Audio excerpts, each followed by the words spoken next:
Waalaikumsalam warahmatullahi wabarakatuh. Alhamdulillah. Alhamdulillahil jabbaril qahhar, al-azizil ghaffar, khaliqil jannati wan nar. Wassalatu wassalamu ala sayyidina Muhammadinil mukhtar wa ala alihi wa ashabihil adhar, amma ba'du. Saudara-saudara kaum muslimin rahimakumullah. Surga dalam Al-Quran selalu disebut dengan kata-kata jannah, yang wujudnya surga itu sesungguhnya merupakan suatu tempat di akhirat nanti, yang di dalam tempat itulah Allah akan memberikan balasan berupa kenikmatan yang tiada terhingga kepada hamba-hambanya yang soleh, yang bentuk kenikmatan itu dijelaskan Allah dalam hadis kursinya, a'dadtu li'ibadiyas salihin ma la aynun ra'at wa la uzunun sami'at wa la khatar ala qalbil bashar. Aku sediakan buat hamba-hambaku yang soleh satu kenikmatan yang belum pernah dilihat oleh mata, belum pernah terdengar oleh telinga, dan belum pernah terdetik dalam hati manusia tentang kenikmatan yang semacam itu. Jadi kalaupun dalam banyak ayat-ayat Al-Quran Allah menggambarkan tentang surga yang di bawahnya mengalir sungai-sungai, jangan disamakan dan dibandingkan dengan sungai yang ada di dunia ini. Kalau surga bercerita tentang pohon dengan segala buah-buahnya, jangan samakan dengan pohon dan segala buah-buahan yang ada di dunia ini. Kalau surga bercerita tentang istana, tentang tempat tidur, tentang permadani dan sebagainya, seluruhnya tidak sama dan tidak bisa disamakan atau dibayangkan dengan yang kita hadapi dalam kehidupan di dunia ini. Di sanalah manusia akan menemukan kehidupan yang hakiki, yang sebenar-benarnya, yang tidak akan pernah berubah untuk selama-lamanya. Adapun kehidupan di dunia ini, boleh saja kita katakan kehidupan yang kamuflase, fata morgana, atau dalam bahasa agama sering disebut dengan kehidupan khayali. Ia berubah, ia bertukar, ia berganti oleh pergeseran masa dan pertukaran waktu. Kita jadi orang kaya di dunia, bagaimanapun kayanya kita, kekayaan itu tidak lain adalah kekayaan khayali namanya. Hari ini dia kaya, besok dia boleh jatuh bangkrut. Tengoklah orang-orang kaya di dunia ini, yang tidak cuma sekedar memperkaya diri untuk dirinya sendiri saja, tapi kadang-kadang sudah mempersiapkan untuk anak-anaknya, untuk cucu-cucunya, untuk iparnya, untuk besannya, pendeknya untuk seluruh keluarganya. Tidak cukup harta cuma untuk 1, 2, 3, bahkan sampai 7 keturunan. Tidak cukup dengan uang miliaran, malah triliunan. Tidak cukup dengan punya tanah yang luas, malah gunung dibeli, laut dibeli, langit pun kalau dijual mau dibeli. Sudah melampaui batas yang dinamakan kewajaran, dihinggapi penyakit rakus bin serakah alias tamak, lalu menghalalkan segala macam cara untuk mencapai harta, padahal itu tidak lebih dari bayangan khayali. Harta yang banyak itu mampukah menolak penyakit yang hendak datang? Harta yang banyak itu mampukah menahan tumbuhnya uban selembar di atas rambutnya? Harta yang banyak itu mampukah mencegah sebuah giginya yang hendak permisi? Dan pada akhirnya harta yang begitu banyak itu mampukah menolak kedatangan malaikat maut? Sama sekali ternyata tidak. Itulah kekayaan khayali namanya. Karena itu orang yang terbuka mata hatinya, dia tidak hanya mengejar kekayaan khayali ini, dia mengejar kekayaan hakiki yang terpendam di dalam kepribadian berupa al-akhlaqul karimah. Akhlak dan budi pekerti yang terpuji yang menghiasi jiwa dan kehidupannya. Ada sifat sabarnya, ada sifat syukurnya, ada sifat qanaahnya, dan segala macam akhlak yang terpuji. Itulah kekayaan jiwa yang tidak bisa dinilai dengan materi. Kita punya pangkat, jabatan, kedudukan tinggi, pangkat apapun di dunia ini, sesungguhnya tidak lebih dari pangkat khayali.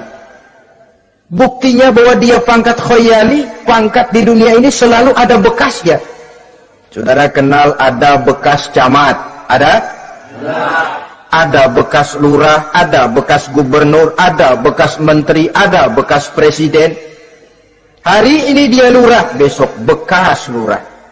Hari ini dia camat, besok bekas camat. Hari ini dia menteri, besok bekas menteri. Pangkat khayali. Maka Quran menganjurkan jangan pangkat khayali yang kita kejar mati-matian. Sampai menggunakan sistem jilat atas, injak bawah, sikut kiri kanan, yang penting dapat kedudukan. Padahal itu tidak lebih daripada pangkat khayali. Quran menganjurkan carilah pangkat hakiki. Kedudukan di sisi Allah, maqam di sisi Allah, itulah pangkat yang sebenarnya. Apa jalan ke arah sana? Quran memberikan petunjuk. Wa minal laili fatahajjad bihi nafilatan lak asa an yab'asaka rabbuka maqaman mahmuda. Di keheningan malam, dikala orang tidur nyenyak, bangunlah engkau tahajud kepada Allah Tuhanmu.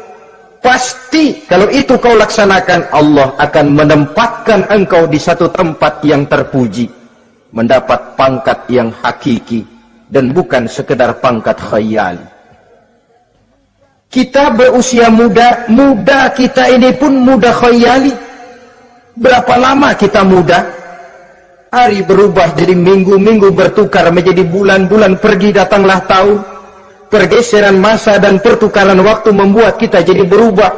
Kulit yang tadinya kencang jadi lentur dan keriput. Segalanya berubah. Oleh karenanya, pada kehidupan di surga nanti, orang akan menemukan kehidupan yang hakiki, yang tidak akan pernah berubah untuk selama-lamanya. Nah, kita akan mulai dengan menjelaskan bagaimana sebenarnya keadaan surga itu. Pertama, luasnya. Berapa sih luasnya surga? Dengan logika, sekarang ini dunia dihadapi dengan kekhawatiran terhadap peledakan penduduk yang nyaris tidak terkendali. 5 miliar lebih jumlah manusia yang nongkrong di permukaan bumi.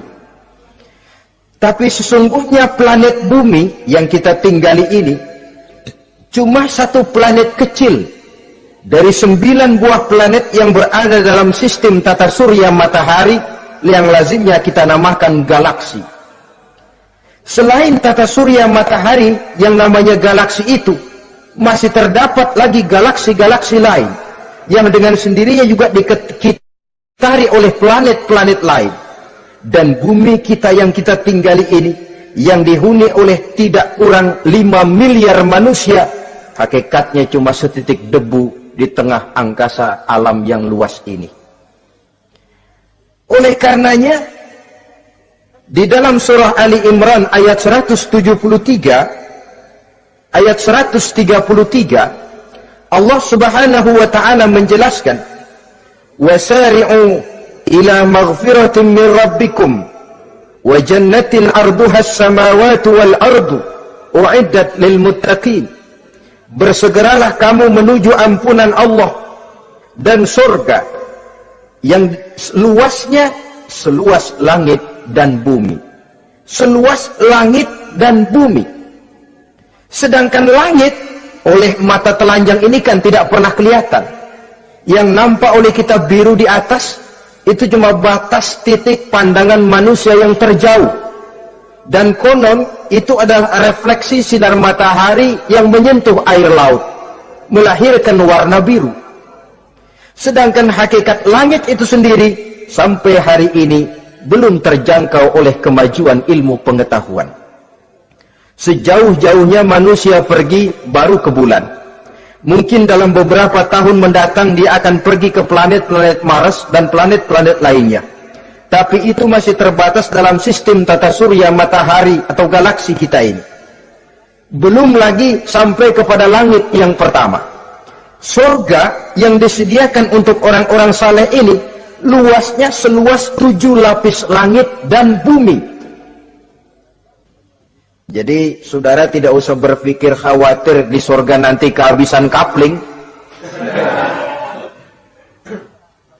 Di dunia ini saja masalah tempat tinggal sekarang ini jadi masalah pelik, karena memang peledakan penduduk seiring dengan perkembangan tentang lapangan kerja yang harus disiapkan, sekolah yang mesti disediakan, sarana pendidikan yang harus disiapkan, rumah sakit untuk menjaga kesehatan, dan kompleks betul masalahnya.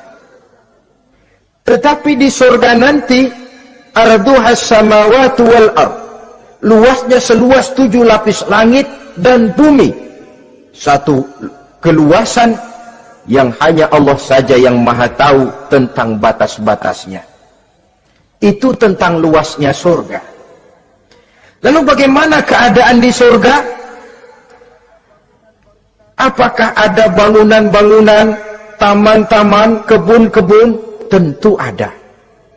Di surga ada kebun yang tanamannya berupa tumbuh-tumbuhan dan menghasilkan buah-buahan, yang buah-buahannya pun boleh dimakan oleh manusia, karena tidak akan pernah ada larangan lagi dalam kehidupan di sana. Dalam surah Ar-Rahman ayat 54 misalnya, kita dapati penjelasan dari Allah Subhanahu wa taala, wajanal jannataini dan. Begitu juga dalam surah Waqiah ayat 32 dan 33, Allah menjelaskan wa fakihatin kasiratin la maqtu'ati wa la mamnu'ah, dan di dalam surga itu terdapat buah-buahan yang sangat banyak sekali yang tidak pernah putus-putusnya, wala mamnu'ah, dan tidak dilarang untuk mengambilnya. Yang dimaksud la maqtu'ah, tidak terputus, artinya buah-buahan di surga itu begitu kita petik keluar lagi gantinya, dipetik lagi keluar lagi gantinya, la maqtu'ah, tidak pernah putus. Lainkan pohon di dunia ini hari kita petik keluar lagi kapan? Musim tahun depan, nungguin kita. La maqtu'ah, tidak pernah terputus buah-buahan itu, wala mamnu'ah, dan tidak terlarang untuk memetiknya. Adakah pohon pisang? Pohon pisang ada. Anggur? Anggur banyak. Delima pun ada. Tetapi sekali lagi, bagaimanapun hakikat buah di surga cuma sama dalam nama, tapi lain dalam wujudnya. Nanti saudara pikir, di surga pisang, di sini juga banyak kalau cuma pisang mah. Di surga anggur, di pasar banyak anggur. Ini cuma nama yang sama, hakikatnya tentu berbeda.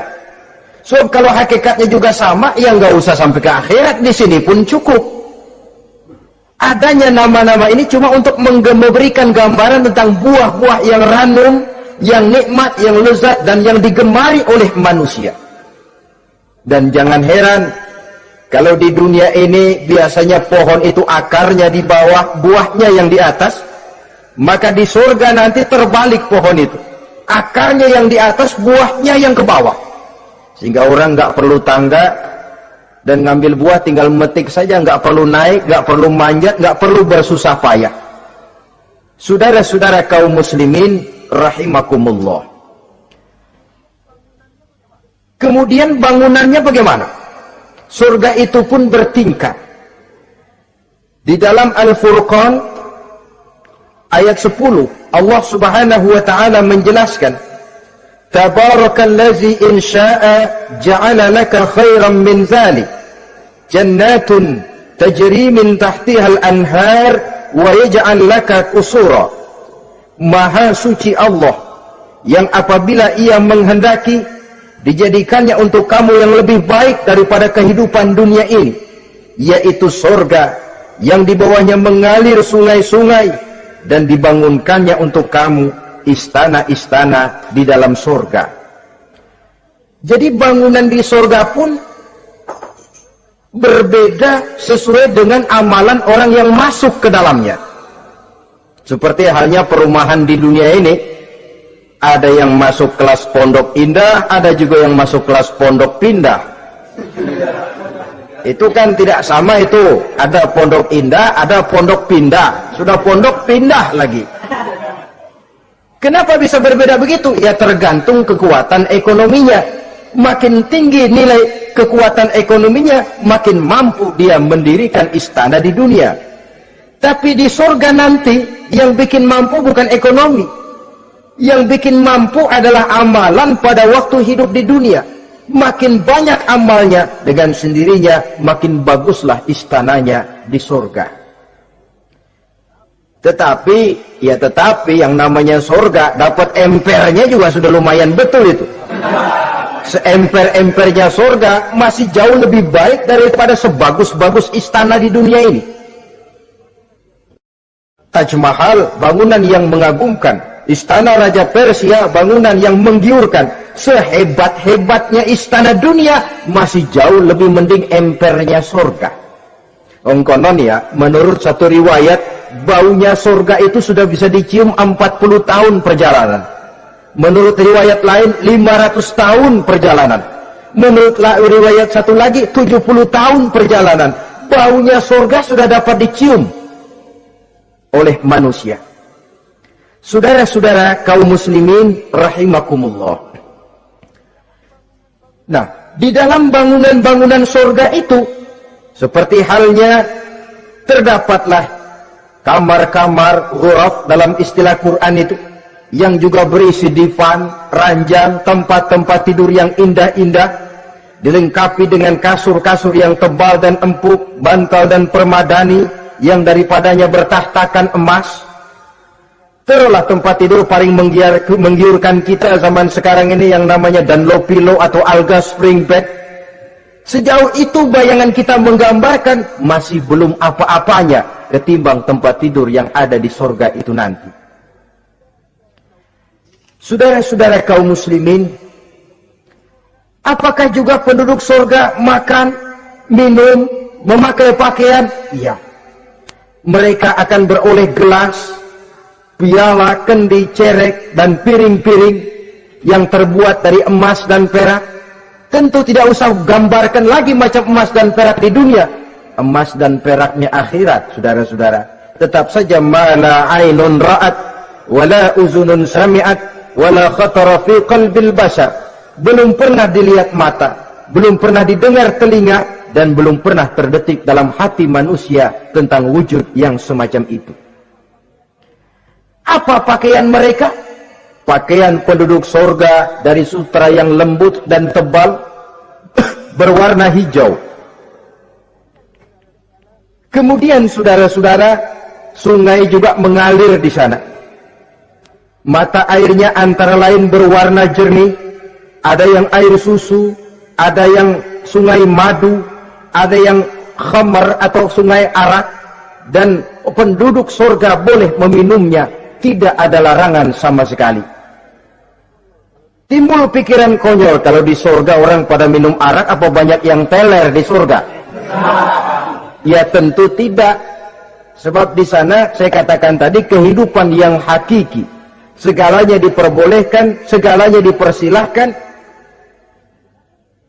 Nah, lalu untuk masuk ke surga itu apa melalui pintu? Memang melalui berbagai macam pintu. Dan ada pintu-pintu khusus yang tidak boleh dimasuki orang lain. Sayyidina Abu Bakar Siddiq radhiyallahu an pernah bertanya tentang hal itu kepada baginda Nabi. Ya Rasul, apakah di surga ada pintu-pintu khusus? Ada, Abu Bakar. Ada di dalam surga itu pintu yang namanya Rayyan. Tidak boleh masuk ke pintu itu melainkan orang-orang yang puasa. Orang-orang yang rajin puasa, mereka akan masuk ke surga melalui satu pintu yang dinamakan Babur Rayyan atau pintu Rayyan. Ada pintu jihad, yang masuk lewat itu hanya mereka orang-orang yang waktu di dunia sepanjang hidupnya berisi jihad, menegakkan dan meninggikan kalimat Allah. Ada Babur Sedekah, pintu yang hanya boleh diliwati oleh orang-orang yang rajin bersedekah, ringan tangan dalam memberikan bantuan kepada orang-orang yang memang memerlukannya. Dan setiap orang melalui pintu yang sesuai dengan amalannya masing-masing. Ketika itu Abu Bakar bertanya, ya Rasul, apa ada orang yang dipanggil dari tiap pintu? Tiap pintu manggil dia. Kata Nabi, ada Abu Bakar, dan saya doakan kau masuk salah satu di antara orang yang dipanggil dari tiap pintu.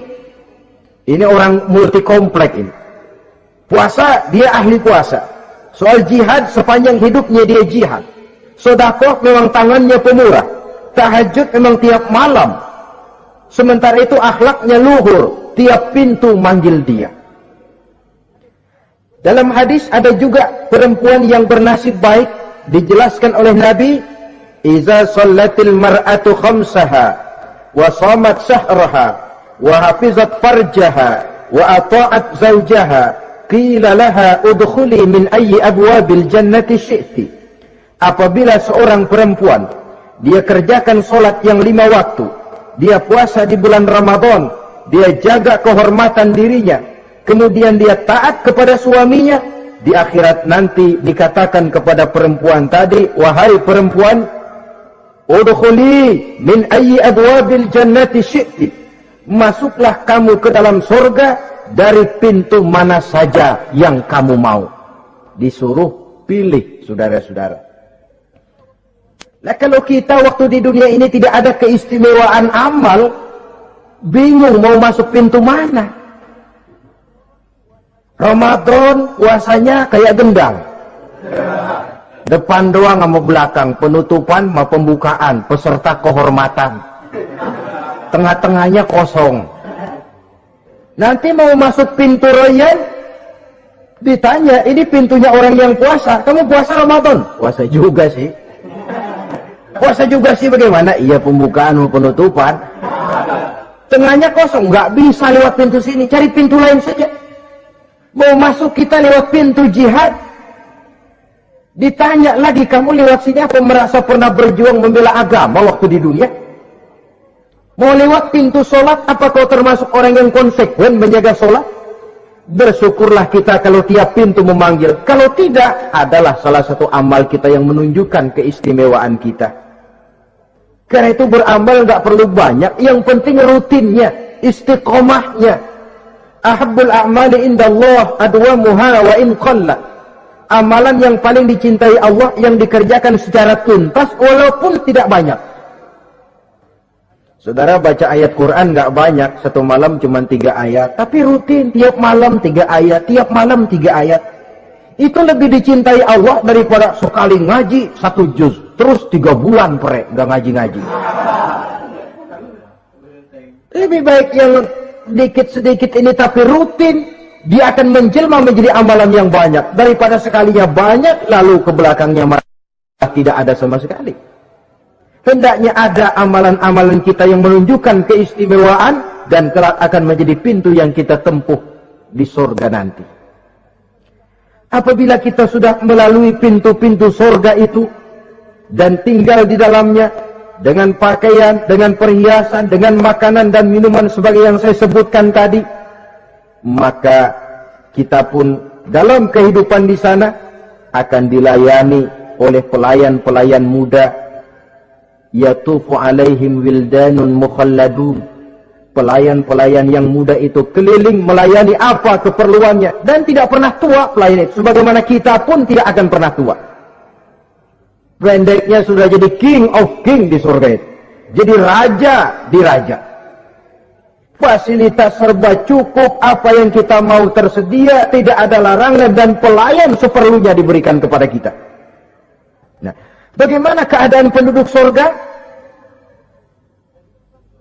Dari Imam Turmuzi dijelaskan satu hadis, berkata Hasan al-Basri, Ahlul jannati kulluhum abna'u 33 sana. Mereka rata-rata orang-orang muda penduduk surga itu. Umurnya tidak lebih 33. Ya muda-mudanya, cakep-cakepnya, ganteng-gantengnya. Pantas kalau suatu hari ada perempuan tua menghadap Rasul. Ya Rasul, saya ahli ibadah, saya beriman kepada Allah, saya cinta kepada Islam, apakah saya akan masuk surga ya Rasul? Nabi senyum, enggak bu, nenek-nenek enggak masuk surga. Itu perempuan nangis sejadi-jadinya. Ya Rasul, kalau gitu sia-sia tahajud saya, sia-sia puasa saya, sia-sia segala macam ibadah saya. nenek-nenek nggak masuk surga ya Rasul, sayang benar segalanya. Rasul kemudian menghampiri perempuan tadi, Bu, kalau yang ibu bilang itu benar, ibu masuk surga. Cuman di sana ibu balik muda lagi. Kulit nggak kempot kayak begitu. Rambut nggak putih macam begitu. Ibu nanti di surga bakal jadi muda lagi. Salasin, umur 33 tahun. Rata-rata seluruh penduduk surga umurnya begitu. Tidak ada yang tua, tidak ada yang anak-anak, tidak ada yang remaja, rata-rata segitu. Nah, lalu bagaimana? Di surga hati mereka menjadi satu. Di antara sesama penduduk surga. Tidak ada yang iri hati, tidak ada yang punya sifat dendam. Itu keadaan di surga. Walaupun bertetangga, yang satu bisa mengunjungi yang lain, yang satu bisa nengokin yang lain, tapi tidak ada sikap iri hati dan dengki. Tidak ada yang satu datang ke tempat saudaranya di surga, loh kapling lu lebih luas dari gua nih. Nggak ada Tuhan. Tidak ada. Semuanya hati sudah menjadi satu. Tidak ada dendam, tidak ada iri hati. Kan jauh bedanya dengan kehidupan di dunia ini toh. Kadang-kadang di dunia ini begitulah romantikanya. Kita melarat, disuraki orang, kita sedikit kaya, diselidiki orang, ada saja yang iri, ada saja yang hasut, dan selalu mencari cara untuk menjatuhkan kita. Di surga, hal semacam itu tidak akan kita temui. Orang tidak punya sifat iri hati dan dendam. Lalu bagaimana lagi keadaan penduduk surga itu? Mereka selalu merasa senang dan bahagia. Tiap hari, tiap saat yang dirasakan cuma itu saja. Tidak diselingi seperti kehidupan di dunia ini, di mana senang berseling dengan susah, bahagia berganti dengan derita, ada senyum bahagia, ada tangis menahan derita. Itu romantika kehidupan di dunia. Di akhirat itu tidak akan pernah ditemui dalam surga nanti. Orang selalu merasa senang, karenanya di sana tidak ada keluh kesah, tidak ada orang yang murung, tidak ada orang yang narik napas panjang sambil menghitung bintang di langit. Selalu merasa senang dan selalu merasa bahagia. Lalu bagaimana kondisi fisik mereka? Di surga tidak ada orang yang cacat. Baik ia cacat rohani ataupun cacat jasmani. Seperti yang kita temui di dunia ini, ada saja cacatnya. Kadang-kadang jasmani sehat, rohaninya sakit. Kadang-kadang rohaninya bagus, jasmaninya cacat. Di surga, orang sempurna, komplit, cukup. Tidak ada yang cacat rohani ataupun yang cacat jasmani. Kalau dalam kehidupan di dunia ini mereka cacat, bagaimana? Mereka akan utuh dan sempurna apabila masuk ke dalam surga. Dan di surga, sungguh pun mereka makan, sungguh pun mereka minum, mereka tidak akan pernah buang air. Baik air besar maupun air kecil.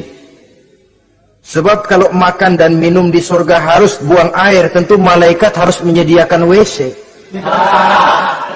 Dan kalau surga sudah ada WC, tentu tinja yang repot. Saudara-saudara kaum muslimin, tidak buang air, juga tidak buang angin. Dan tidak sakit, tidak terkena penyakit. Penyakit apapun namanya, sudah di surga itu daerah bebas penyakit. Jadi barangkali kalau keluar ke halaman surga nggak pakai baju masuk angin, tidak. Sebab di sana repot nyari duit kerokan. Segalanya sempurna, segalanya cukup. Lalu bagaimana kalau tiap saat mereka makan, tiap saat mereka minum tapi tidak buang air? Konon keringat yang keluar dari mereka, tubuh mereka. Dan keringat yang keluar itu mengandung bau kasturi yang amat sangat harum baunya.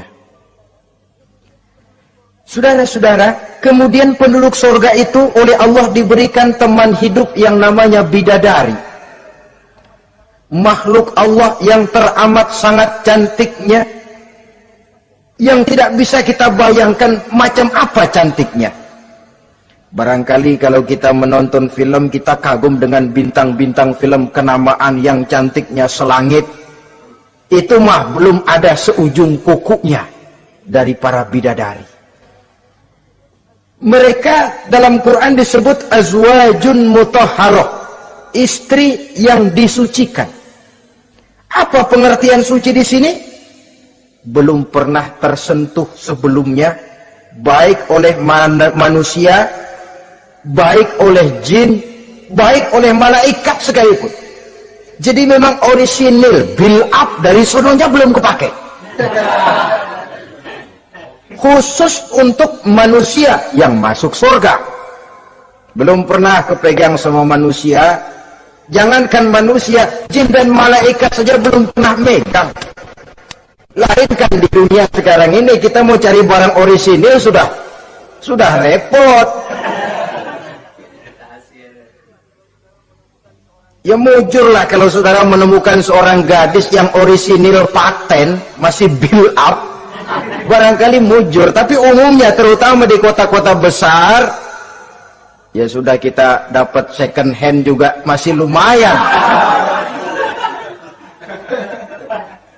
Kalau tidak rongsok-rongsok bener mah, ini kadang-kadang sudahlah second hand, kondisinya juga 30%, udah mesti nyervis melulu kita ini.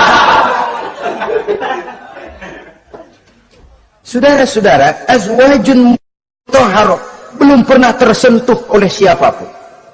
Lalu makna tohara ini, mereka selalu suci, tidak pernah baik menstruasi atau mencret. Tidak pernah. Dan kalau perempuan kita, istri-istri kita di dunia ini kan 1 minggu dalam sebulan terkena dapat fasilitas dia untuk tidak sholat, untuk tidak ibadah, masa haid itu. Perempuan di surga yang namanya bidadari tidak akan pernah mengalami haid. Lalu apalagi keistimewaannya? Selalu perawan. Tidak pernah janda. Walaupun tiap hari dipakai, habis dipakai perawan lagi. Saudara-saudara yang saya hormati, itu diperuntukkan untuk penduduk-penduduk surga. Lah itu laki-laki itu. Iya, kalau perempuan bagaimana? Satu riwayat menjelaskan mereka akan menjadi ratu di surga dengan segala kenikmatan yang juga tidak pernah mereka bayangkan sebelumnya. Riwayat lain menjelaskan bahwa mereka juga akan berkumpul dengan suami, istri, dan anak-anaknya jikalau mereka memang orang-orang soleh. Ada juga riwayat lemah menjelaskan bahwa mereka akan mendapat bidadara istilahnya. Saudara-saudara kaum muslimin rahimakumullah. Pendeknya, surga dan seluruh kenikmatan yang ada di dalamnya tidak pernah mata melihat, belum pernah telinga mendengar, belum pernah terbetik dalam hati manusia. Oh, di surga begini kali ya. Berbeda dengan itu. Oh, bidadari begini kali ya. Kalau masih begini kali ya, masih bisa dibayangin. Ini sudah nggak bisa dibayangin. Jadi nggak usah begini ya begitu ya. Saudara-saudara,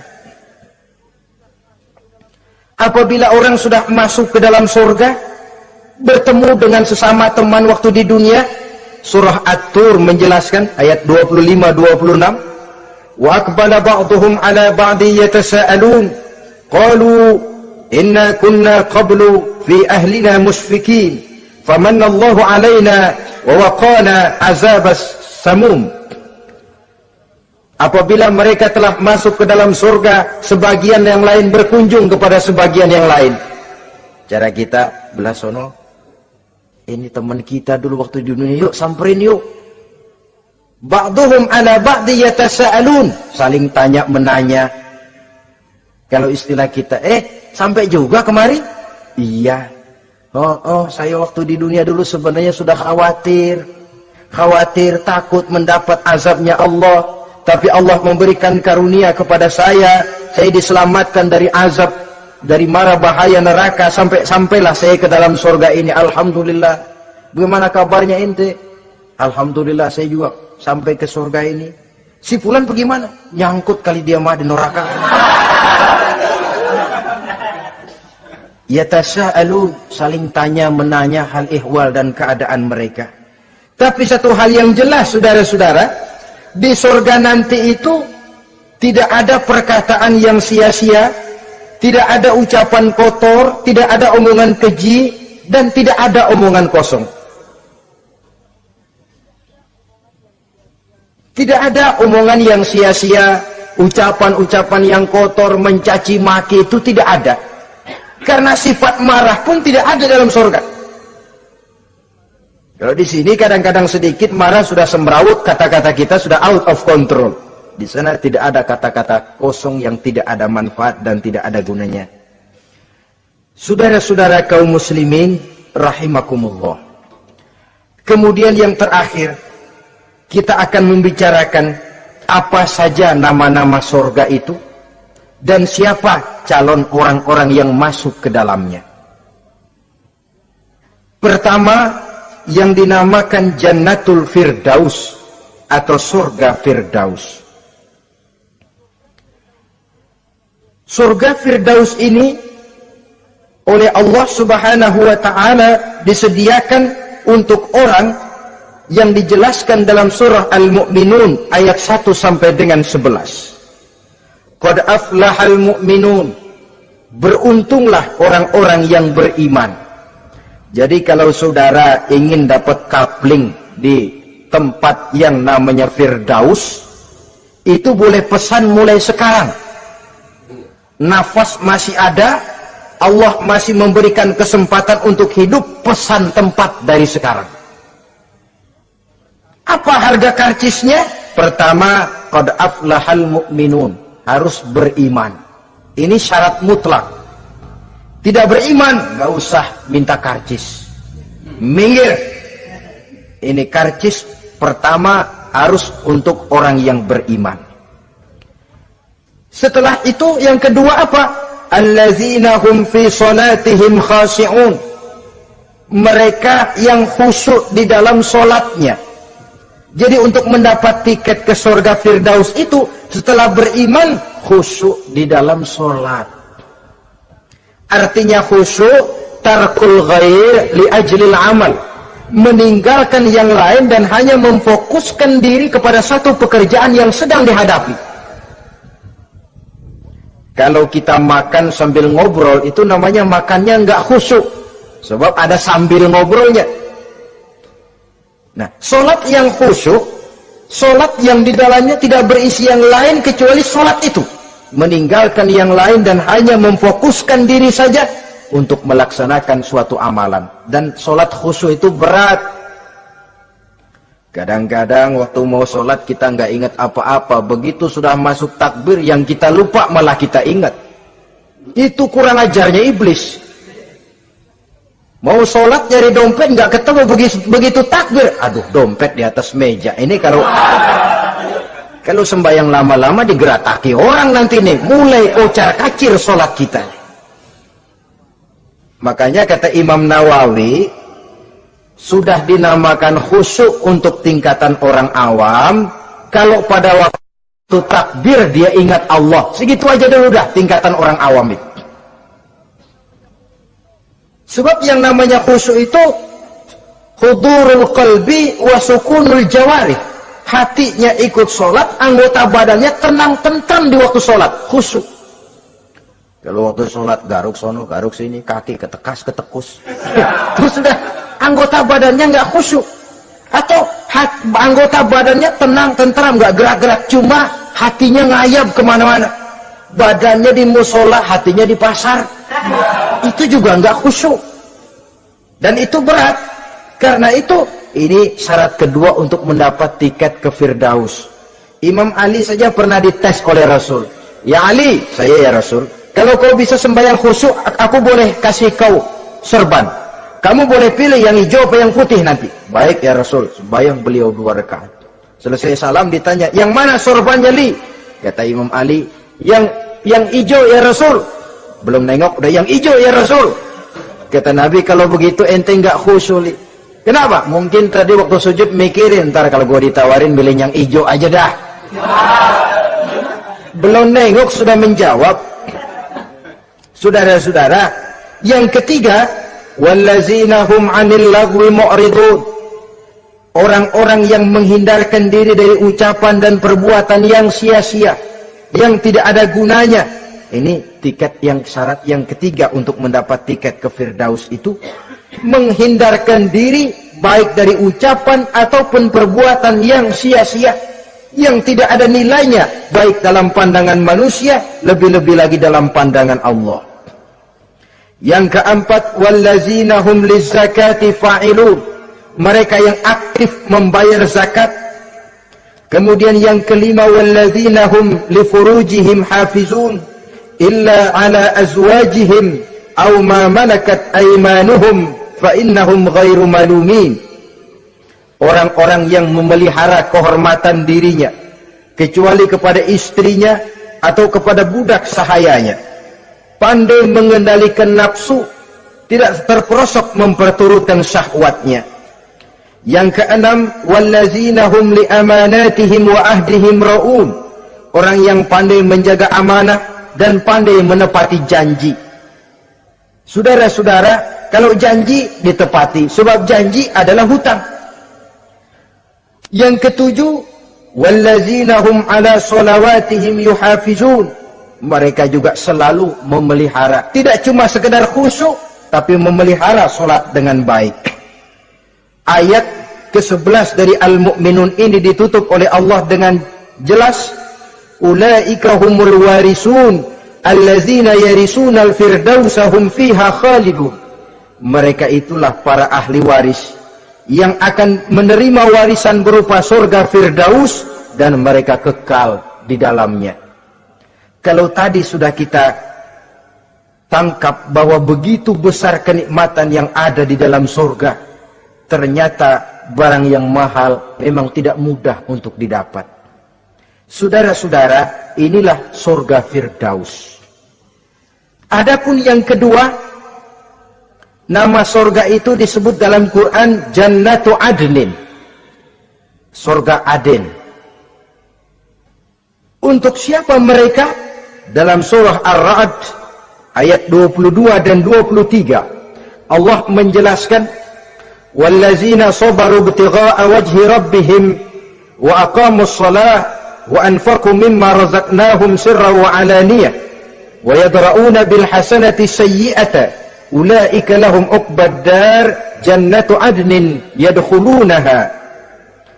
Dan orang-orang yang sabar, wallazina sabaru, orang-orang yang sabar. Sabar dalam apa? Ibtigha'a wajhi rabbihim, dalam menuntut keridhaan Allah. Sabar dalam mencari keridhaan Allah. Sujud mencari keridhaan Allah, sabar. Puasa mencari keridhaan Allah, sabar. Melaksanakan segala macam ibadah untuk mencari keridhaan Allah, sabar. Ini syarat untuk mendapat tiket ke surga Aden nanti, Jannatu Adnin. Sabar dalam mencari ridho Allah. Apalagi di zaman sekarang katanya persaingan hidup makin tajam, lapangan kerja makin sulit, mental hipokrit makin merajalela, golongan munafik alias bunglon ada di mana-mana. Kalau nemplok di daun kuning warnanya kuning, hinggap di daun hijau dia jadi hijau, nempel di dahan coklat jadi coklat. Menjilat ke sana kemari, bukan untuk mendapat ridho Allah kadang, tapi untuk mendapat ridho atasannya, mendapat restu atasannya. Ini kan realita dalam kehidupan. Saudara-saudara, mencari muka.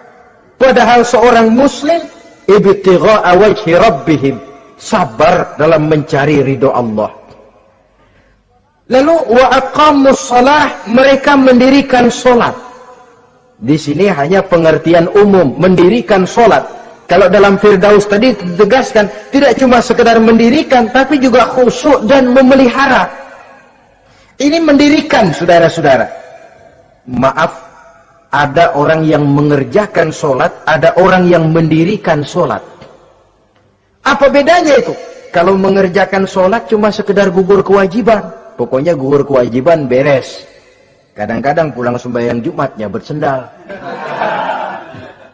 Enggak sembahyang dia, sembahyang. Kok nyolong sendal pulangnya? Itu baru ngerjain sholat, belum mendirikan sholat. Kalau mendirikan sholat, selesai sholat, ajaran sholat diterjemahkan dalam kehidupan. Itu mendirikan namanya. Ada istimror, kontinuitas alias kesinambungan. Selesai sholat, akhlak sholat, ajaran sholat diterjemahkan di luar sholat. Itu makna aqamus sholat. Apalagi syarat yang ketiga untuk mendapat tiket ke surga Aden ini, wa anfaqu mimma razaqnahum sirran wa alaniyah, menginfakkan, membelanjakan di jalan Allah rezeki yang diberikan kepada mereka, baik terang-terangan maupun sembunyi-sembunyi. Maka sedekah itu terang-terangan baik, sembunyi-sembunyi juga baik kalau niatnya ikhlas karena Allah. Terang-terangan baik. Kenapa? Untuk merangsang orang lain supaya berbuat seperti kita. Bukan untuk dipuji, bukan untuk mendapat ria. Saudara-saudara, saya yang miskin nyumbang 100.000, saudara berapa yang kaya? Ini boleh untuk merangsang orang lain. Tapi kalau untuk ria, itu tentu dilarang oleh agama. Terang-terangan boleh, sembunyi juga boleh, bahkan itu yang dianjurkan oleh Nabi. Tangan kiri tidak tahu apa yang diberikan oleh tangan kanannya. Saudara-saudara, lalu yang keempat, wa yadra'una bil hasanati sayyi'ata, mereka menolak kejahatan dengan kebaikan. Dia hanya tidak berteriak-teriak tentang kemiskinan, tapi melakukan usaha bagaimana mengatasi kemiskinan. Dia tidak hanya berteriak dengan mengemukakan berbagai macam kemunkaran, tapi mengimbanginya dengan menanamkan segala macam kebajikan. Seperti sekarang ini tuh, air saja kalau cuma dibendung tapi tidak disalurkan kan ngebludak, jebol bendungan. Kita cuma teriak anak-anak muda dihantam oleh kebudayaan barat yang merusak moral, tapi mana kebudayaan Islam kita? Gak pernah kita timbulkan. Musuh kita adalah kemiskinan dan kebodohan, jelas. Tapi apa langkah ekonomi yang kita lakukan untuk mengatasi kemiskinan? Dan bagaimana upaya kita meningkatkan mutu pendidikan? Kadang-kadang yang mutunya baik, mahalnya nggak kejangkau oleh lapisan rakyat yang di bawah, menengah ke bawah ini. Itu yang jadi problem. Orang yang mendapat tiket ke surga Aden ini, mereka menolak kejahatan dengan mengimbanginya, melakukan kebajikan. Tidak cuma teori, tidak cuma propaganda, tapi ada langkah konkret bahwa untuk membentengi kemaksiatan harus diperbanyak munkar. Untuk mengimbangi segala macam perbuatan durjana harus dikembangkan majelis taklim pesantren, menghidupkan akhlak Islamiyah dalam kehidupan sehari-hari. Wa yadra'una bil hasanati sayyi'ah. Orang semacam itulah yang akan mendapat tiket ke surga Aden atau Jannatu Adnin nanti. Dua. Adapun surga yang ketiga dinamakan Jannatun Naim. Surga Naim. Naim mengandung arti penuh kenikmatan. Tiketnya sederhana saja. Al-Qalam ayat 34. Inna lil muttaqina inda rabbihim jannatu na'im. Sesungguhnya bagi orang-orang yang bertakwa kepada Allah, mereka akan mendapat balasan berupa Jannatun Naim. Surga Naim namanya. Jadi tidak banyak untuk mendapatkan surga Naim ini, cuma takwa. Cuman takwa yang jadi banyak. Apa itu takwa? Sekarang ini kan takwa jadi lalap. Dan orang sering menggunakan istilah agama di zaman sekarang ini untuk maksud yang tidak sama dengan maksud agama. Padahal takwa ini jelas, sebelum Islam datang ke Indonesia, kita orang Indonesia tidak kenal kata-kata takwa.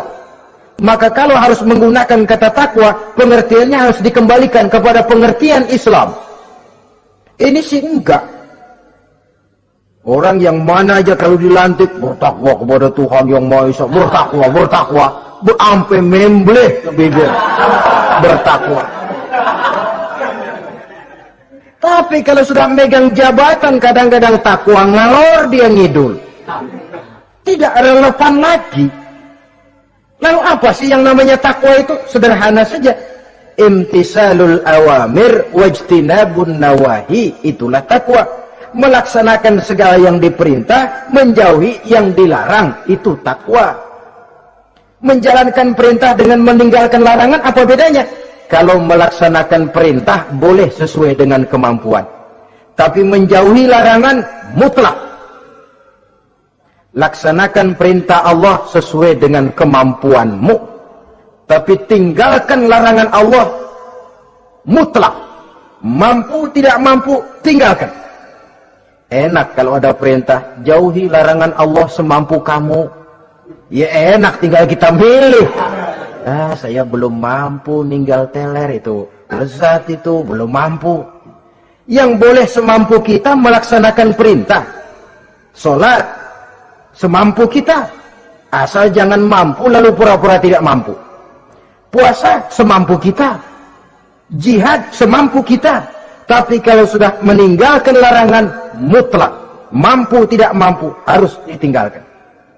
Jadi kelihatannya sederhana takwa ini, tapi masalahnya rumit. Melaksanakan yang diperintah, menjauhi yang dilarang. Dan itu tiket untuk mendapatkan surga naim atau jannatun naim. Yang keempat, saudara-saudara, di antara nama surga itu ada yang disebut surga ma'wa atau jannatul ma'wa. Apa tiket untuk sampai ke sana? Surah An-Nazi'at ayat 40 dan 41. Wa amma man khafa maqama rabbih wa naha an-nafsa 'anil hawa fa innal jannata hiyal ma'wa.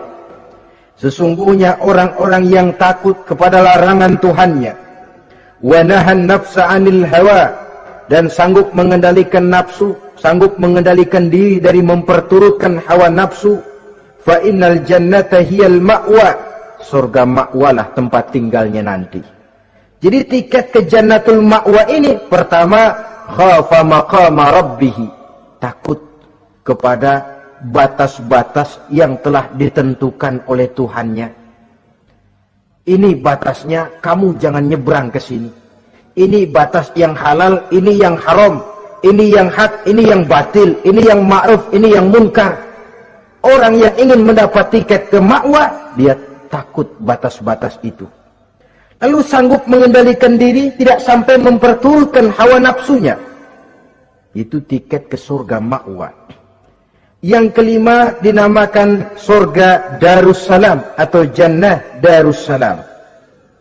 Dijelaskan dalam Al-An'am ayat 126 dan 127. Wa hadza siratu rabbika mustaqima wa qad fassalna al-ayati liqaumin yatadhakkarun. Lahum darus salam inda rabbihim wa huwa waliyuhum bima kanu ya'malun. Inilah jalan Tuhanmu yang lurus.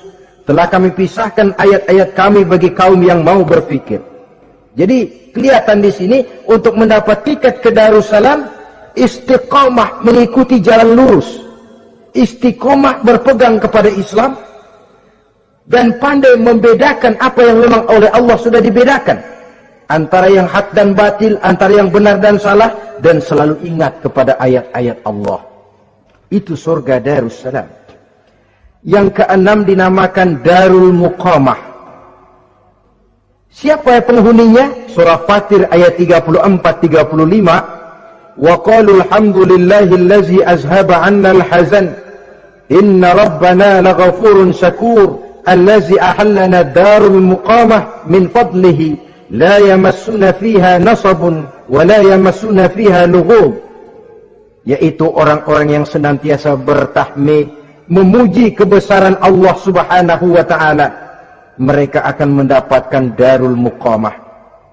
Yang ketujuh dinamakan surga Maqamul Amin. Ini pun disediakan untuk orang yang bertakwa, seperti dalam Ad-Dukhan ayat 51, innal muttaqina fi maqamin amin. Dan yang terakhir, yang ke-8 adalah surga khuldi atau jannatul khuldi.